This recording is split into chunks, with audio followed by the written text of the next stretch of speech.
అంటే నాకు చాలా ఇష్టం. ఎందుకంటే నేను ఇక్కడే పుట్టి పెరిగాను. ప్రతి ప్రాంతానికి విద్య, ఉద్యోగం, ఆరోగ్యం, అలాగే మౌలిక సదుపాయాలు వాళ్ళకి కల్పించడం అనేది నా ప్రధాన ఎజెండా. మాతృభూమి రుణము తీర్చుకునేటందుకై వచ్చెను తుని నగరం దీవించిన దివ్యమ్మ. ప్రస్తుతం మనతో పాటు ఉన్నారు తుని అసెంబ్లీ నియోజకవర్గానికి తెలుగుదేశం నుంచి ఎన్నికల బరిలో ఉన్నటువంటి యనమల దివ్య గారు. ఒక్కసారి ఆమెతో మాట్లాడదాం. నమస్తే అండి దివ్య గారు, ఎలా సాగుతోంది ఎలక్షన్ క్యాంపెయిన్? బ్రహ్మాండంగా జరుగుతుంది. అంతేనా? ఒక ఉన్నత విద్యావంతురాలుగా దాదాపు 43 ఏళ్ల తర్వాత ఒక మహిళకి ఇచ్చారు ఇక్కడ సీటు. చాలా గ్రేట్ అండి. అసలు వినటానికే చాలా బాగా అనిపిస్తోంది. ఎందుకంటే మనం ఎప్పుడు చెప్తుంటాం విమెన్ ఎంపవర్మెంట్, మహిళా సాధికారత అని చెప్తుంటాం. ఆ దిశలో భాగంగా ఇవాళ మీకు సీట్ రావడం ఇక్కడ ఎలా అనిపిస్తోంది? మొదటి అయితే బాబు గారికి థ్యాంక్ యూ చెప్పాలి. ఎందుకంటే ఉమెన్ ఎంపవర్మెంట్ ఇచ్చినందుకు. మన కాన్స్టిట్యున్సీలో వచ్చేసి ఉమెన్ ఓటర్స్ ఎక్కువ పురుషుల కన్నా.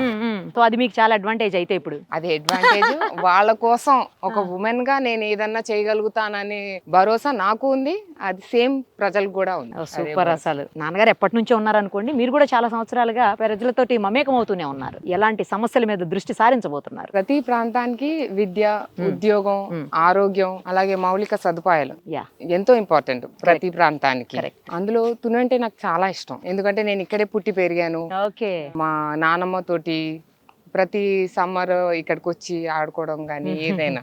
సో ఇక్కడ ప్రాంతానికి వాళ్ళకి మౌలిక సదుపాయాలు, బేసిక్ నీడ్స్ అనేవి వాళ్ళకి కల్పించడం అనేది నా ప్రధాన ఎజెండా. మీరే చెప్పారు ఈ కాన్స్టిట్యుయెన్సీ అంతా కూడా మహిళలు చాలా ఎక్కువగా ఓటర్స్ ఉన్నారని చెప్పేసి. మరి మహిళలకు అలాగే రైతులు ఎవరు ముద్ద అన్నం తినాలన్నా లేకపోతే జీవనం గడపాలన్నా ముఖ్యమైన వ్యక్తులు రైతులే. సో అలాంటి ఇద్దరికి మీరు ఎలాంటి భరోసా ఇవ్వబోతున్నారు? మీ నియోజకవర్గం నుంచి మీరు గెలిచిన తర్వాత ఏం చేయబోతున్నారు? మాది ప్రధానంగా వచ్చేసి రైతు కుటుంబం, అంతా ఫార్మర్సే.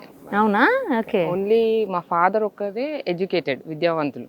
అందుకే ఆనాడు ఎన్టీ రామారావు గారు కూడా పిలిచి మరీ సీట్ ఇచ్చారు, ఎడ్యుకేటెడ్ పర్సన్. ఆయన బాగా ఎడ్యుకేటెడ్ ని ఎంకరేజ్ చేసేవాళ్ళు రామారావు గారు. సో మాది రైతు కుటుంబం కాబట్టి చిన్నప్పటి నుంచి వాళ్ళు రైతు పడే కష్టాలన్నీ మాకు అవగాహన ఉంటాయి. వాటి గురించి దగ్గరగా చూస్తుంటాం. రైతులకి నీటి సదుపాయాలు గాని, రైతు భరోసా గాని, వాళ్ళకి బీమా పథకాలు గాని, ఇవన్నీ తప్పకుండా సకాలంలో వారికి అందిస్తాం. అలాగే మహిళలకు సూపర్ 6 పథకాలు ఎలాగో మేనిఫెస్టోలో చాలా వచ్చాయి. 18 ఇయర్స్ 6 భరోసాలు. మహిళలు 18 ఇయర్స్ దాటితే వాళ్ళకు నెలకి 1500 రూపాయలు, అలాగే ఉచిత గ్యాస్ సిలిండర్లు, ఉచిత బస్సు ప్రయాణాలు, ఇలాంటి వాళ్ళకి పెన్షన్ 4000, ఇవన్నీ తప్పకుండా అమలు చేస్తామని మీ ఛానల్ ద్వారా మేము చెప్పుకుంటాం. మరోసారి హామీ ఇస్తున్నారా? మరోసారి హామీ. ఇంకొకటి అండి, తునిలో బేసికల్ గా చాలా రకాలైనటువంటి ఇసుకలు, అలాగే మట్టి, ఇవి దందాలన్నీ ఎక్కువ జరుగుతూ ఉంటాయి అని చెప్తా ఉంటారు. మరి అలాంటి అక్రమాలు లేకపోతే అవినీతి కార్యక్రమాల మీద ఎలా మీరు ఉక్కు పాదం మోపబోతున్నారు రాబోయే రోజుల్లో? అవినీతి అక్రమాలకి తావు లేకుండా చూడడమే ప్రధాన అంశం. మాది ప్రధాన ఎజెండా. అవినీతికి అక్రమాలకి తావు ఉండకూడదు అసలు.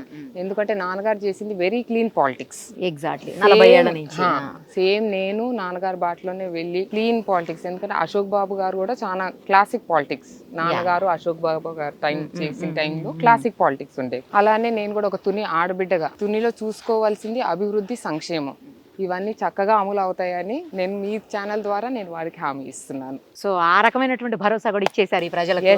మహిళలకు భరోసా ఇచ్చారు, రైతులకు భరోసా ఇచ్చారు, ఈ అక్రమాలకు సంబంధించిన అక్రమార్కులకు కూడా హెచ్చరిక చేశారు ఒక రకంగా. అంతే.